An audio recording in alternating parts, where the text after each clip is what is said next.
Wahia bedene. Edo ya fe walaru nando gosa.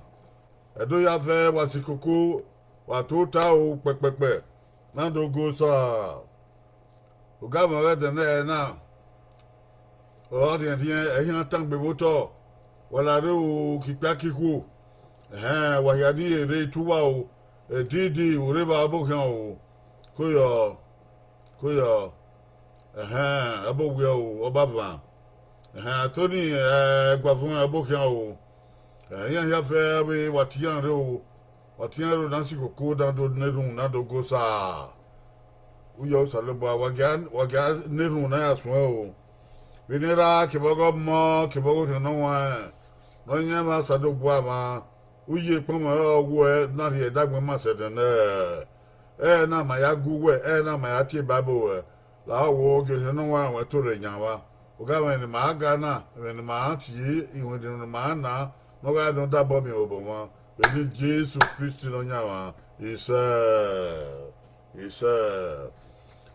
wa ya bo kan o wa bo kan exam abo kan o Destiny Desmond abokin o etin ya fe don re okuna wa abokin o are dage gbebo me o sa ba de wa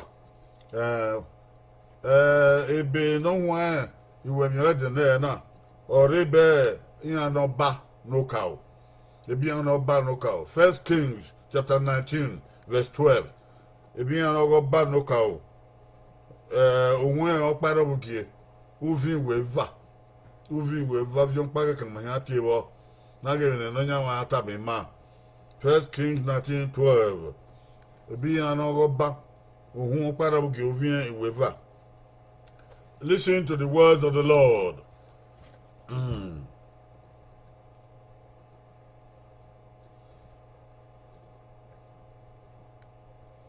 Reading from verse 11. And he said, "Go forth and stand upon the mount before the Lord. And behold, the Lord passed by, and a great and strong wind rent the mountains, and brake in pieces the rocks before the Lord. But the Lord was not in the wind, and after the wind an earthquake, but the Lord was not in the earthquake." Verse 12. And after the earthquake, a fire, and the Lord was not in the fire. And after the fire, a still small voice. Ebi o yan no ba no ka o, won para o ge ovi we ba bo kai we. E no nya wa na ka me Elijah we. Sikodo!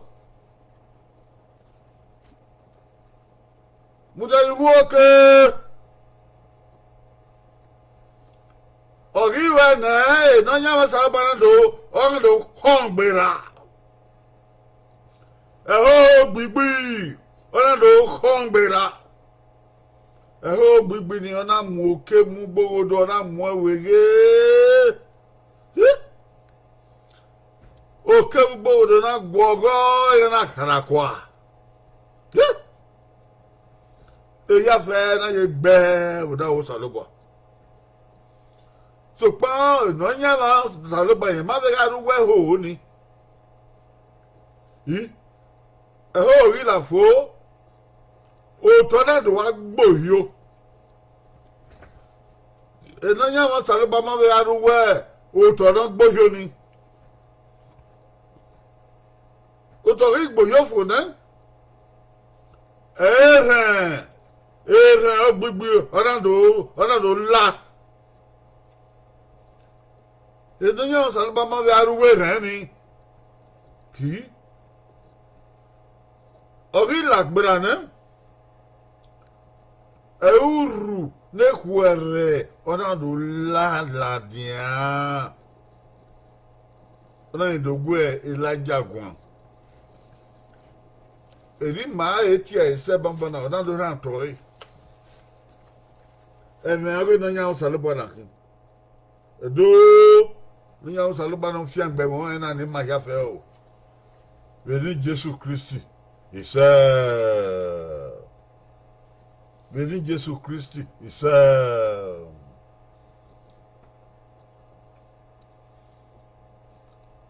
we just read the word of God. It is obvious that the things of this world, they don't go smoothly all the time. The affairs of human beings don't go smoothly all the time.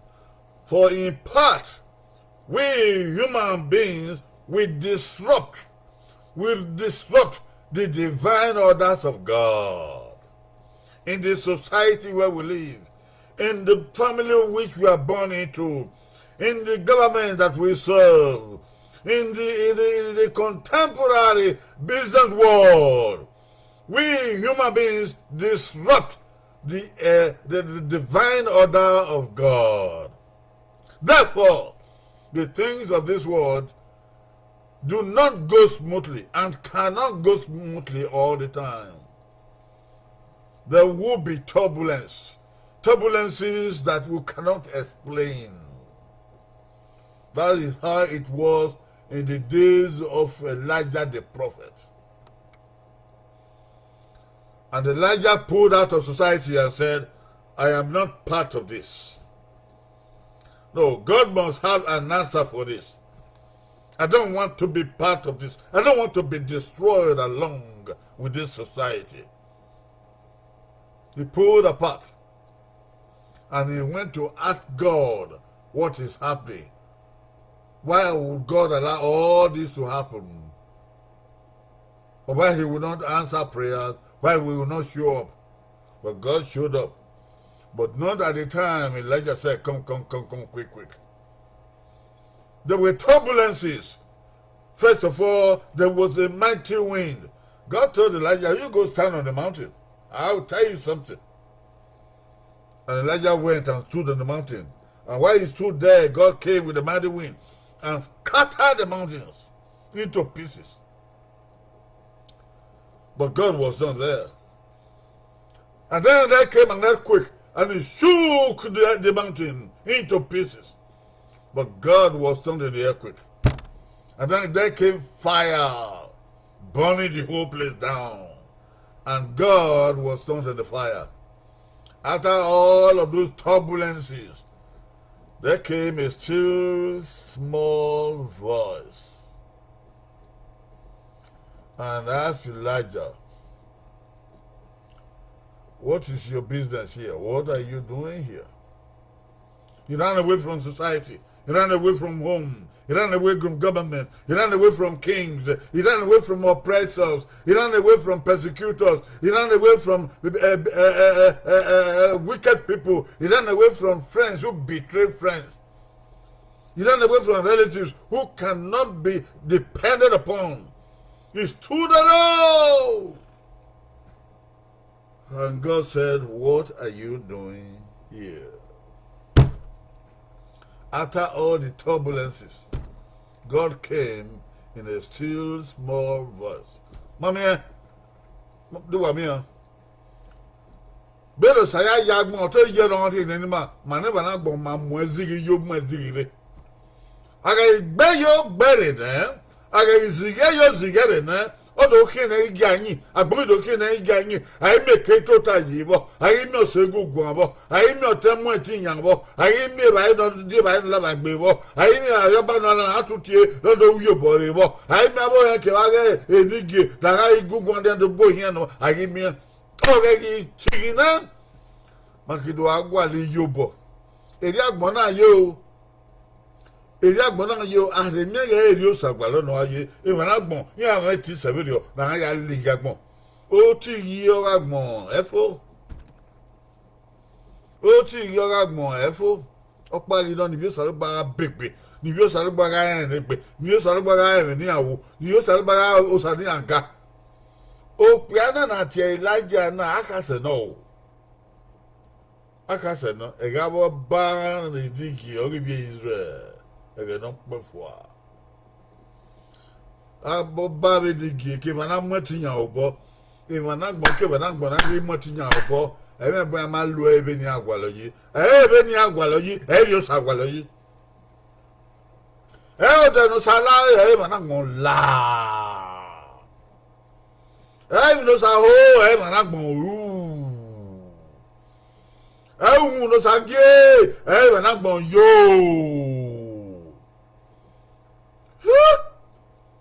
e me no sa ka e mana gbon yawo mi ewi no sare bo yi e mana gbon lele yare gbe yo gbere na e yare tigi akedo agbali yo bokeda nota opiana ga laja e bono ga yi ami mi ko back in Nigeria ro obagi hab o bukana ga Jezebel ke bobi ya fe awa ko gba ya fe ya na piye ke bosa ya na mo yo ya na gbe yo ya na gbere very o agbonu sare ba mu ni ya o ma so go ba me ya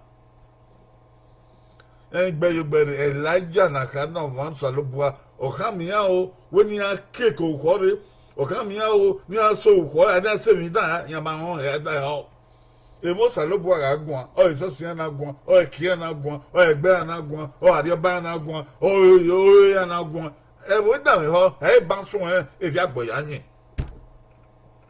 e ri agbon ya yin e wo da me ho sa e wo da me he babo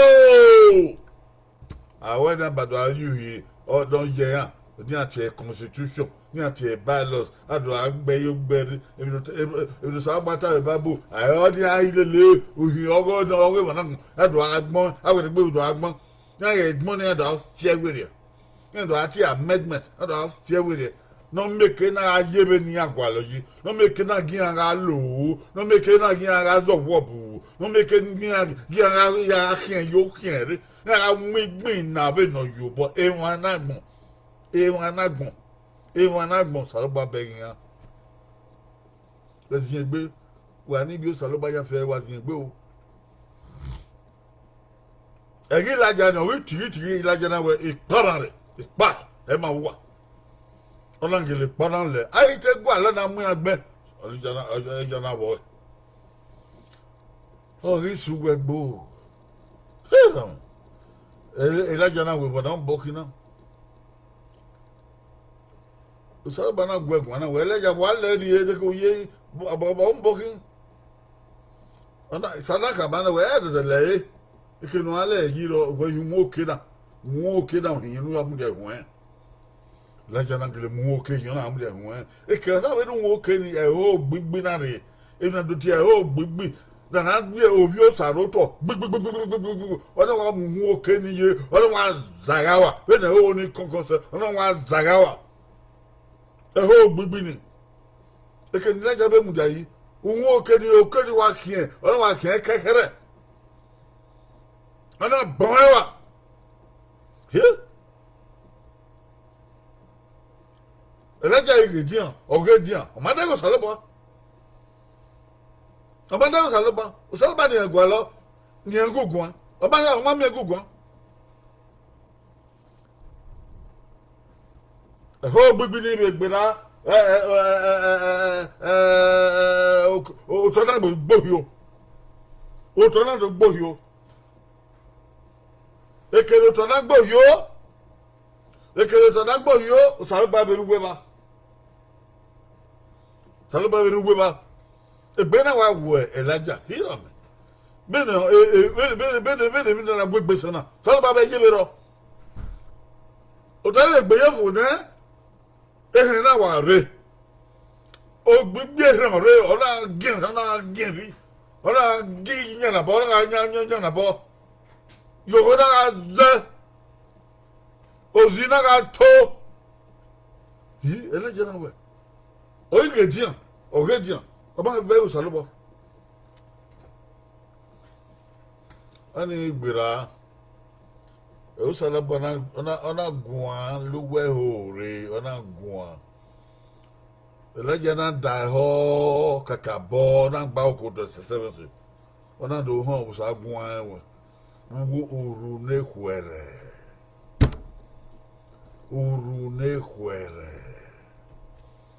urunekwere o saloba ya gun wada ho fedo urunekwere o saloba ya gun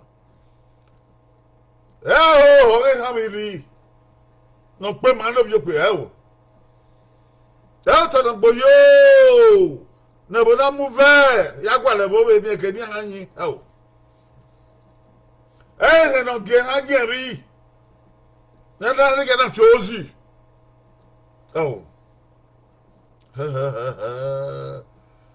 le llama agua urunekwere salaba weni ya fene la jama de salaba weni mande salaba utodon buyo mande salaba wewo gbegbe orion e o salaba ya bo wa ri ekenaye orion ni oya gwo wa gwan kwere ogbigbàgbọ̀n ẹ̀yà lẹ̀ yóò lẹ̀rẹ́ ọ̀nà ń kó àgbọ̀n yá kíá ogbigbàgbọ̀n rẹ̀ ṣe okó ọ̀nàgbélẹ́bò ogbigbàgbọ̀n rẹ̀ ṣe miàmẹ̀ ọ̀nàgbélẹ́bò ọ̀nàbú ogbigbàgbọ̀n rẹ̀ ṣe òtọ̀nàgbò yóò dẹ̀bò ó nàbà pìrí ogbigbàgbọ̀n rẹ̀ ṣe ọ̀rẹ́ okó ẹ̀bùrì okó ẹ̀bùrì kòkó dé ìbọn náà bí ẹ máa yẹn wáyà máa yẹn ra ẹ máa yẹn yé. Eya ìlànà ẹ̀yàn sàlùbọ̀ ọ̀yẹ̀ gùn à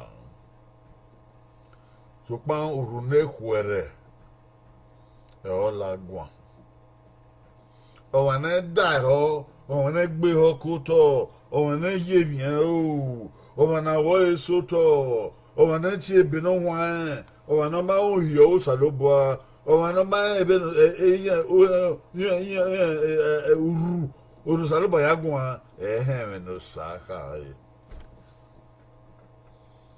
ewa na gba ewi ni amoha o ewi no gbigbi ewi no zagimi ewi no giemi ewi no riami ofo ne mana gba moha da yo sa ba geni ya fe lagbera ni mana gba wo ni ya o no salo ba ka be ya we ofo wa we fo da ofo na Bawe fonea yei dogwan buwe urunekwere imana gbon waru wologoma ebuno bunru wologoma agbon de bani do ba ga gbon ebona ologoma e wa pe ran gbiri ai wa pafu obe ibesun abe wodifu obe ibesun igwe ni ye were we osayero udaho niyaho urunekwere agbunwe zebokpia agbunwe zeboku wahage ogbigbi obungbo wahage ogbigbi ore miame oraro wahage ogbigbi ore iwina oraro wahage ogbigbi ore owi oraro wahage ogbigbi ore kidon dibu eskinon dibu oraro wahage ogbigbi ore iwina na we opefun pefun igbina na pefun igbina na maima oraro wahage upo won kaye okian oge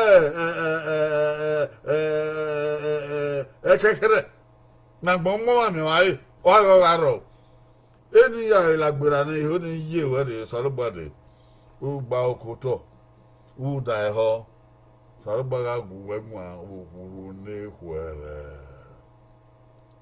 ede no gwi laja kwa ona wi laja ededele eman wele nani iya memi ni awe we gbe akan we gbe bu akan wa sekeni aye kan mi awure we gwa di o salubwa o di bogo salubwa e ore na ono salubwa ala gugun ore na ogele yo be no te no salubwa tai yo se de aye kema no kuye pa kema ni ga mo han kema ni ga le na e ya ko la khori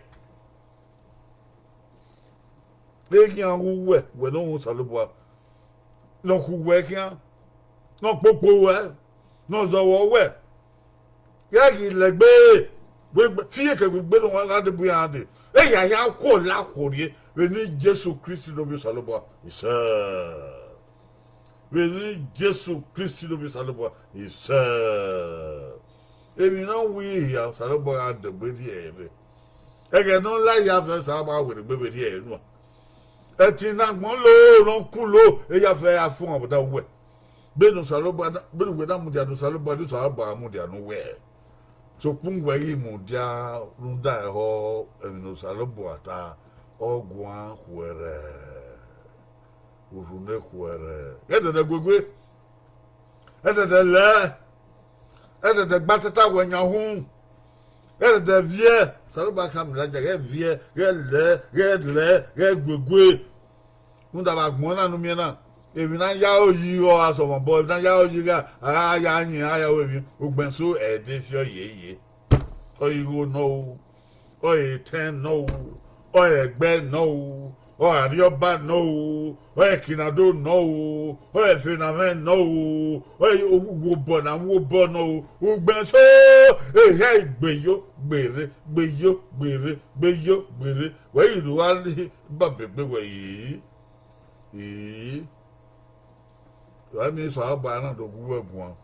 Uma say, I not be your berry, Uma say, I'm your one power more, not going to be you berry. Agbon apa agbon emi sra e tigi to pa agbon se la ko ma do ba je da saloba yere kete itama wode le walking ko nu vieba walking ko nu lena walking ko nu batuta gba nya hun ba walking ko nu hana gbe go dieke walking ko nu na le pa bo wa Boki ko na de what that gbon ku e kiara. Agbon zo wo we, agbon popo we. Yere saloba de. Agbon e wo yan fo ne, saloba de na we ofo. Eri wa o esa. Obu we akoduku. Akom yo to ogu we. Etinya ogu we. Iyobo ogu we. Ogia ogu we. Bedi Jesu Christi. Isa. Bedi Jesu Christi. Isa. Ema suro nemi no bunwi begado ma pegbe na. Ema suro ne ma ya wulo ye na yena. Ema suro na mu me evi no me ya fe be da yena. Ema suro na kulo be mu na ikidante dia oyi oge pa ma igba e. Ema soro no te gwa lo e ko na te gwa la gun do kwe ba de ni te gwa de mama yoto ni eri mati yan ni e fe ko yen kan yi agbon wa mi eri wa no be ya kewe bo ko te wa le kwi ejo iwaje ba gbon o pari na no nya won salobo ade o agu egun o ari egbe ba won o ma na gba okuto o dege Umanada da ho se o hen no ta o are urune kwere o sa no boy agwo ma gbo o ga da ho se o ga ho no ka ai o ga gba okoto wa le lupo we no giwe e ba ni afian gbeye e ba ni akomi oto ye e ba ni atomu ye e ba ni ofun egbe ye e ba ni iyobo ye e ba ni agbone ofo ye we no sa ka e do nya ye nwa ya fefe e ba ya fe no mati nya salobo e ba ya fe no Jesus e ba ya fe no ti Bible e ba ya fe no ne ruwo salobo we mudia we da ho we gba okoto o wa de go po sa o wa de iyobo no ti de wa be he no ta Aremia wito ye kwere. Unira kibogo mo kibogo no one. Onya ma salobo ma wese o. Ebi ya fe no lagbona. Na e lagbora ke na ye na ke no ede e ja re Bible. Wese. Go na ye ben when man ma ya onde. Ma tie no ma be na to na. Be ma ya na to ma bo ya fe o ge se ni ma ya fe o. Ise.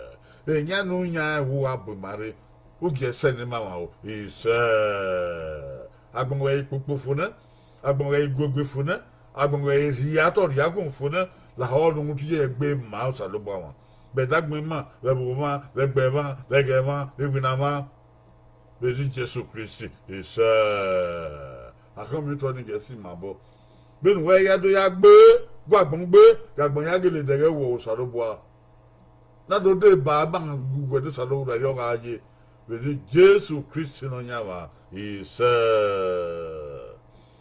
so ya ge Jesu Christi no nyawa wo mo saro ndazi akugbo wo no wan to le de baba no guma garo ga sama no ga gwe wa no kawo ni ma no kiye kenima Kebanga ya said the he said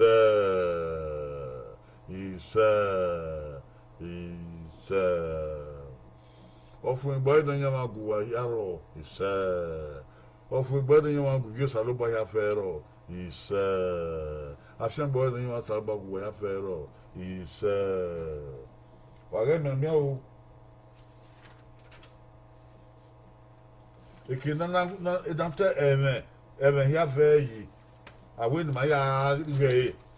Wage me amia o what I mean baba what I mean ye what I mean ten na ya ge o wa o pota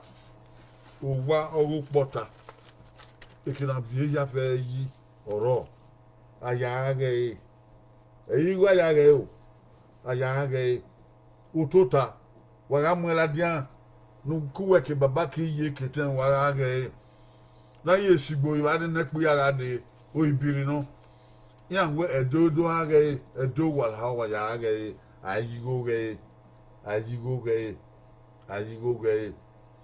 hundu wa hundu ma na do ana atare na ya na we na ya so le ba gi ma hu na kwa wa ri yo bo ba me na me weti ma hu na kwa tata le kwa ke kan ta we ke oh ah we na do o yo ge do iyo bo ge do afian bo ge do ba ya ge o ga me we o gi we ya bi buta wa e we ya bi buta wa ge do ma gwa ge e woni e mondo wenu ya gbon na dan e ya la dan wana ogbera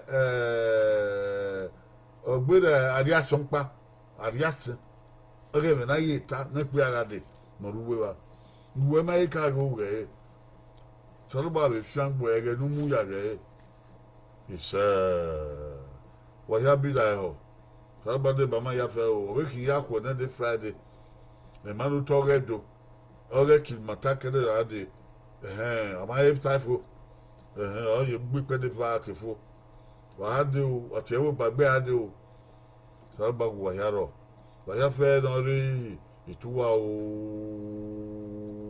aseti ti da do ge wa bo bungbe ma no we ro ku na a de gbe bo de gi nu gba no ki wa we bungbe va yo salobo abe zama abo mo ka o abe yani wa ro obi je gona ipa kebiko na izena wa bu kian wo mo agbon wa bu kian wo ko yo abu yo abu kian